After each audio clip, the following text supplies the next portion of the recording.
ఇటీవల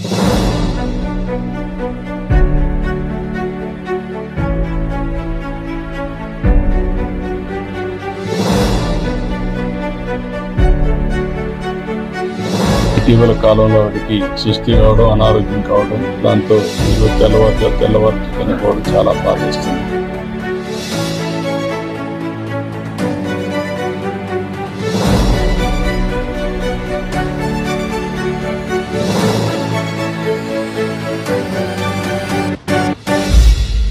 నమస్తే friends, welcome to CR ముచ్చట్లు. ఫ్రెండ్స్, టాలీవుడ్ లో వరుస విషాదాలు వెంటాడుతూనే ఉన్నాయి. సోమవారం కోటా శ్రీనివాసరావు గారి సతీమణి రుక్మిణి గారు కన్ను మూసారనే వార్త నుండి తేరుకునే లోపే టాలీవుడ్ లో మరో షాక్ తగిలింది. తాజాగా నందమూరి కుటుంబంలో విషాదం నెలకొనగా నందమూరి తారక రామారావు గారి పెద్దబ్బాయి అయిన నందమూరి జయకృష్ణ గారి భార్య మరియు నటుడు చైతన్య కృష్ణ తల్లి పద్మజ గారు మంగళవారం తుది శ్వాసని వీడడంతో అన్ని చోట్ల విషాద ఛాయలు అలుముకున్నాయి. పద్మజ గారు గత కొంతకాలంగా అనారోగ్యంతో బాధపడుతుండగా శ్వాస తీసుకోవడానికి ఇబ్బందిగా ఉండడంతో ఆమెను సోమవారం మధ్యరాత్రి కుటుంబ సభ్యులు హాస్పిటల్లో చేర్పించగా చికిత్స ఫలించక మంగళవారం తెల్లవారుజామున తన 73వ ఏటకి మరణించడంతో ఈ వార్త తెలిసి ముఖ్యమంత్రి చంద్రబాబు నాయుడు, దగ్గుబాటి పురంధేశ్వరితో పాటు నందమూరి కుటుంబ సభ్యులందరూ హైదరాబాద్కి చేరుకోవడంతో ఇప్పుడు ఈ న్యూస్ అన్ని చోట్ల హల్చల్ అవుతుంది.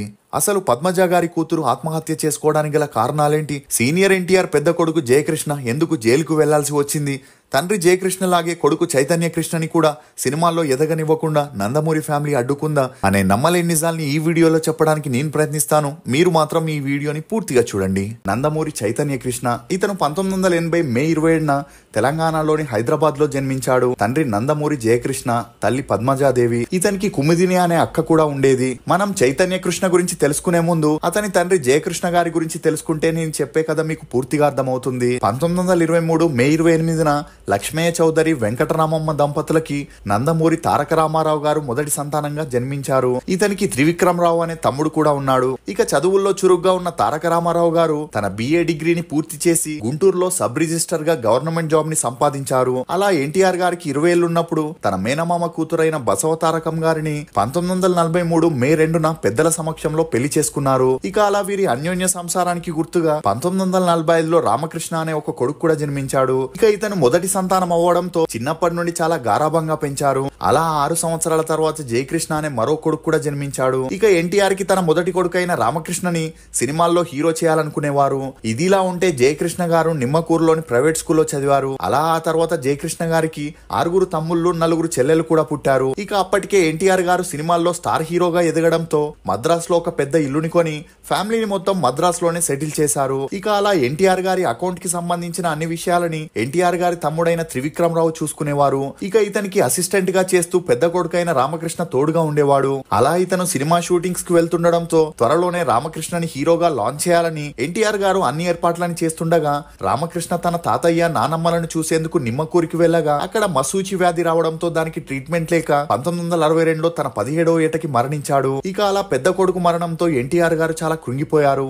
దీంతో ఆ బాధ్యతలన్నింటినీ రెండవ కుమారుడు జయకృష్ణ చూసుకుంటూ తన బాబాయ్ దగ్గర అకౌంట్ విషయాల్లో అసిస్టెంట్ గా పనిచేస్తుండేవాడు. ఇక జయకృష్ణకి సినిమాల్లో నటించాలనే మక్కువ ఎక్కువగానే ఉండేది. దీంతో తను డిగ్రీ చదివే సమయంలో తన మనసులోని మాటని బాబాయ్ అయిన త్రివిక్రమరావు గారికి చెప్పగా అతను ఎన్టీఆర్ గారికి చెప్పడం జరిగింది. ఇక అలా జయకృష్ణ గారి ఆశని కాదనలేక ఎన్టీఆర్ గారు తన కొడుక్కి స్క్రీన్ టెస్ట్ చేయాలని ప్లాన్ చేశారు. ఇక అలా అదే సమయంలో ఎన్టీఆర్ గారు ప్రొడ్యూసర్ గా, డైరెక్టర్ గా కన్నన్ కరుణయ్య అనే మూవీని తమిళ్లో చేయాలని ప్లాన్ చేశారు. అలా జయకృష్ణ గారికి గెటప్, మేకప్ వేసి డైలాగ్స్ ఇవ్వడం జరిగింది. అలా ఆ తర్వాత కెమెరా ముందుకు వెళ్ళగానే జయకృష్ణ గారు డైలాగ్స్ ని మర్చిపోయి నర్వస్ గా ఫీల్ అవుతుండేవారు. అలా టేక్స్ మీద టేక్స్ తీసుకుంటూ మార్నింగ్ మొదలు పెట్టిన స్క్రీన్ టెస్ట్ ఈవినింగ్ వరకు చేసిన ఒక్క డైలాగ్ కూడా చెప్పలేకపోయారు. దీంతో షార్ట్ టెంపర్ అయిన ఎన్టీఆర్ గారు తన సహనాన్ని కోల్పోయి జయకృష్ణ గారితో నువ్వు నటించడానికి అర్హుడివి కాదు, అకౌంట్స్ పనులు చూసుకో అని అందరి ముందు అవమానించడంతో చాలా మృదు స్వభావి అయిన జయకృష్ణ గారు అవమానంగా భావించి అప్పటి నుండి లైఫ్ లో మేకప్ వేయకూడదని, సినిమాల్లో నటించకూడదని డిసైడ్ అయ్యారు. ఇక అలా జయకృష్ణ గారికి 20 ఏళ్లు రావడంతో ఇతనికి పెళ్లి చేయాలని పద్మజాదేవి అనే పొలిటికల్ బ్యాక్గ్రౌండ్ ఉన్న ఫ్యామిలీ అమ్మాయితో జయకృష్ణ గారికి 1971లో ఘనంగా పెళ్లి జరిపించారు. ఇదిలా ఉన్నప్పుడే ఎన్టీఆర్ గారు తన పెద్ద కొడుకైన రామకృష్ణ గారి పేరు మీద నాచారంలో ఒక స్టూడియోని, అబిట్స్ లో 30mm 70mm థియేటర్స్ ని కట్టి వాటిని చూసుకునే బాధ్యతల్ని జయకృష్ణ గారికి అప్పగించడం జరిగింది. ఇదిలా ఉంటే ఎన్టీఆర్ గారు 1982లో టీడీపీ పార్టీ స్టార్ట్ చేసిన తర్వాత సినిమా యాక్టింగ్ ప్రొడక్షన్ ని తగ్గించి హరికృష్ణ గారిని తన రథసారథిగా పెట్టుకొని బాలకృష్ణని తన సినీ వారసుడిగా రంగంలోకి దింపాడు. ఇక ఇదిలా ఉంటే టీడీపీ పార్టీకి వచ్చిన ఫండ్స్ లో ఎన్టీఆర్ గారి తమ్ముడైన త్రివిక్రమరావు అకౌంట్స్ లో అవకతవకలు చూపించడంతో ఎన్టీఆర్ గారికి త్రివిక్రమరావుకి మనస్పర్ధాలు వచ్చి పెద్దగా గొడవలు జరగడంతో ఎన్టీఆర్ గారు తనని పిఏగా తీసేయడం జరిగింది. దీంతో త్రివిక్రమరావు హైదరాబాద్ ని వదిలి సొంతూరుకి వెళ్లిపోయారు. ఇక అలా ఈ పిఏ బాధ్యతల్ని కూడా జయకృష్ణ గారికి అప్పగించడం జరిగింది. ఇక అలా జయకృష్ణ పద్మజ దంపతుల అన్యోన్య సంసారానికి గుర్తుగా 1973లో కుముదిని అనే కూతురు, 1980లో చైతన్య అనే కొడుకు కూడా జన్మించారు. ఇక ఇదిలా ఉంటే అప్పట్లో ఎన్టీఆర్ గారు తన తండ్రి లక్ష్మయ్య చౌదరి ద్వారా శంషాబాద్ లో 250 ఎకరాల భూమిని కొనుగోలు చేయాలనుకున్నారు. ఇక అందుకు 230 ఎకరాల భూస్వాములు ఒప్పుకోగా 20 ఎకరాల భూస్వాములు మాత్రం అందుకు ఒప్పుకోలేదు.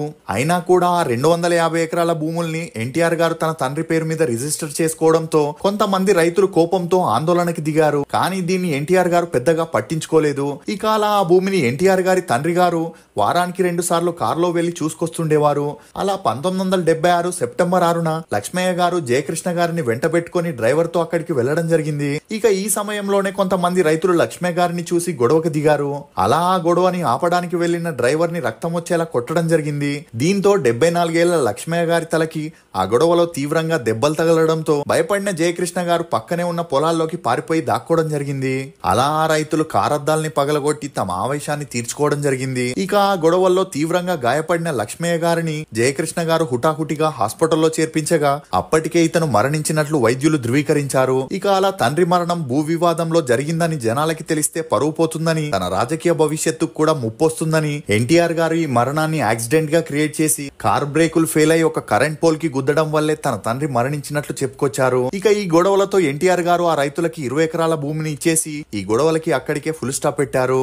ఇక అలా జయకృష్ణ గారు అప్పటి నుండి రాజకీయాలకు కూడా దూరంగా ఉంటూ థియేటర్, స్టూడియో బాధ్యతల్ని చూసుకుంటూ వచ్చారు.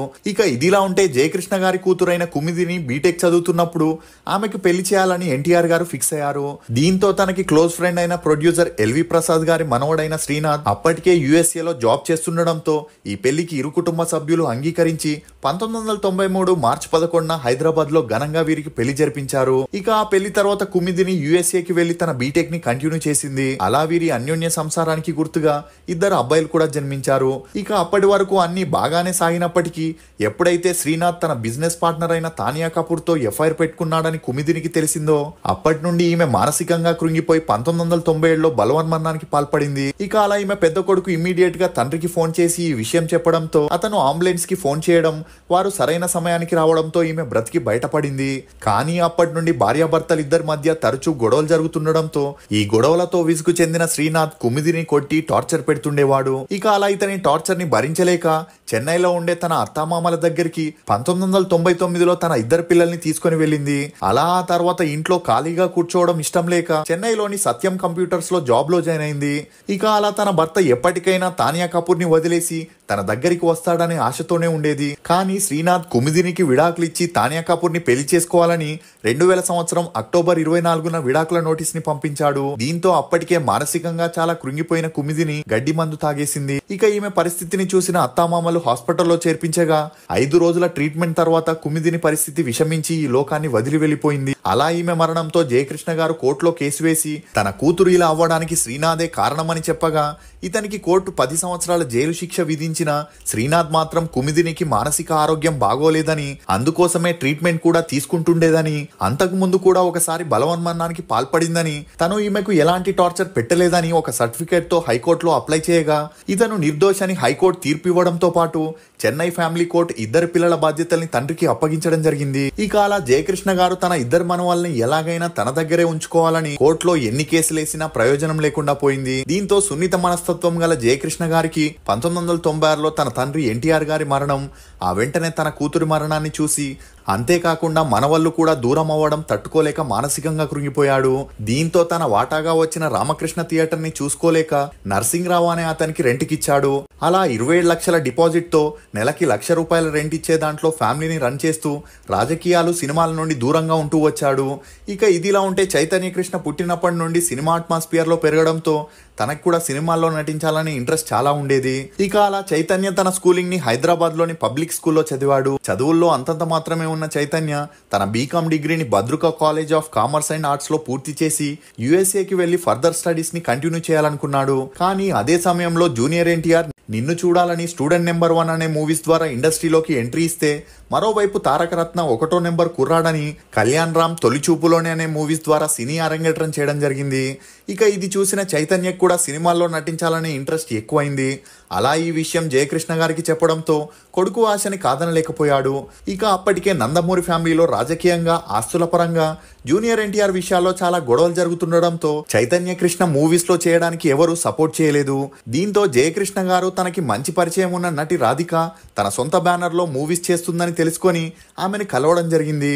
ఇక అప్పటికే ఆ మూవీలో జగపతి బాబుని హీరోగా ఫిక్స్ చేయగా సెకండ్ హీరో కోసం చైతన్య కృష్ణని సెలెక్ట్ చేశారు. అలా ఆ తర్వాత ఆ మూవీ డైరెక్టర్ రాజు ఉపాటి చైతన్యతో షూటింగ్ ని స్టార్ట్ చేయగా ఇతని యాక్టింగ్ అంతంత మాత్రమే ఉండడంతో చైతన్యకి 1 మంత్ యాక్టింగ్ కోర్స్ ని ఇప్పించడం జరిగింది. అలా ఆ తర్వాత కూడా చైతన్య యాక్టింగ్ ఇంప్రూవ్ కాకపోవడంతో ఆ మూవీలో చాలా వరకు సీన్స్ ని కట్ చేయడం జరిగింది. ఇక ఈ మూవీ భారీ ఎక్స్పెక్టేషన్స్ తో 2003లో రిలీజ్ అయి ఫ్లాప్ అయింది. ముఖ్యంగా ఈ ఫ్లాప్ కి కారణం చైతన్య యాక్టింగ్ చాలా వీక్ గా ఉండడం అని చెప్పొచ్చు. ఇక ఈ మూవీ ఫ్లాప్ అయినా తన కొడుకు సినిమాల్లో రావడానికి జయకృష్ణ గారి తమ్ముళ్ళు ఎవరు సహాయం చేయకపోవడంతో ఇండస్ట్రీలో ఏ ప్రొడ్యూసర్స్ ముందుకు రాలేదు. అలా కొన్ని సంవత్సరాలు వెయిట్ చేసినా ఏ ప్రయోజనం లేకపోవడంతో చైతన్య తన సినిమాలకి ఫుల్ స్టాప్ పెట్టేసి తమ థియేటర్ ని చూసుకుంటూ సోషల్ మీడియాలో యాక్టివ్ గా ఉండేవాడు. ఇక ఇదిలా ఉంటే 2005లో జయకృష్ణ గారు చైతన్య కృష్ణకి 25 ఏళ్ళు ఉన్నప్పుడు ఒక బిజినెస్ మ్యాన్ కూతురితో పెళ్లి జరిపించగా 5 సంవత్సరాల్లోనే ఈ పెళ్లి విడాకులతో ఎండ్ అయింది. దీంతో కొడుకు ఎక్కడ మానసికంగా కృంగిపోతాడో అని జయకృష్ణ గారు చైతన్యాన్ని థియేటర్ పనితో పాటు రాజకీయాల్లోకి తీసుకురావాలని ఫిక్స్ అయ్యాడు. ఇక అదే సమయంలో టీడీపీ పార్టీ 2 పార్టీలుగా విభజన జరిగింది. అలా టీడీపీ పార్టీకి చంద్రబాబు నాయుడు నాయకత్వాన్ని వహిస్తే ఎన్టీఆర్ టీడీపీకి లక్ష్మీ పార్వతి లీడర్ గా ఉండేది. ఇక అలా నందమూరి ఫ్యామిలీ జయకృష్ణ గారికి సపోర్ట్ చేయకపోవడంతో వారి మీద ఉన్న కోపంతోనే జయకృష్ణ గారు లక్ష్మీ పార్వతి యొక్క ఎన్టీఆర్ టీడీపీ పార్టీలో చేరి 1998 ఎలక్షన్స్ లో ఎల్పీగా శ్రీకాకుళం పార్లమెంట్ కి పోటీ చేయడం జరిగింది. ఇక ఆ ఎలక్షన్స్ లో పార్టీ తరపున 71 మంది అభ్యర్థులు పోటీ చేయగా ఒక్కరు కూడా అందులో గెలవలేకపోయారు.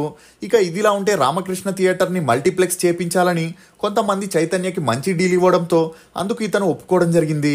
అలా తండ్రి కూడా ఒప్పుకొని రామకృష్ణ థియేటర్ ని రెంట్కి తీసుకున్న నరసింగరావుకి థియేటర్ ని తమకి అప్పగించమని చెప్పగా అందుకు అతను డిపాజిట్ గా ఇచ్చిన 27 లక్షలు ఇస్తేనే ఖాళీ చేస్తా అని చెప్పడం జరిగింది. దీంతో జయకృష్ణ గారు 19 లక్షలకి ఒక చెక్ ని, 8 లక్షలకి మరో చెక్ ని ఇవ్వడం జరిగింది. కానీ మల్టీప్లెక్స్ చేస్తా అన్న వారు జయకృష్ణ గారికి డబ్బుల్ని డిలే చేయడంతో నరసింగరావుకి ఇచ్చిన 2 చెక్స్ బౌన్స్ అయ్యాయి. అలా 6 నెలలు జయకృష్ణ గారి ఇంటి చుట్టూ తిరిగిన నరసింగరావుకి ఎలాంటి స్పందన రాకపోవడంతో విసుగు చెంది కోర్టులో వారి మీద కేసు వేయడం జరిగింది.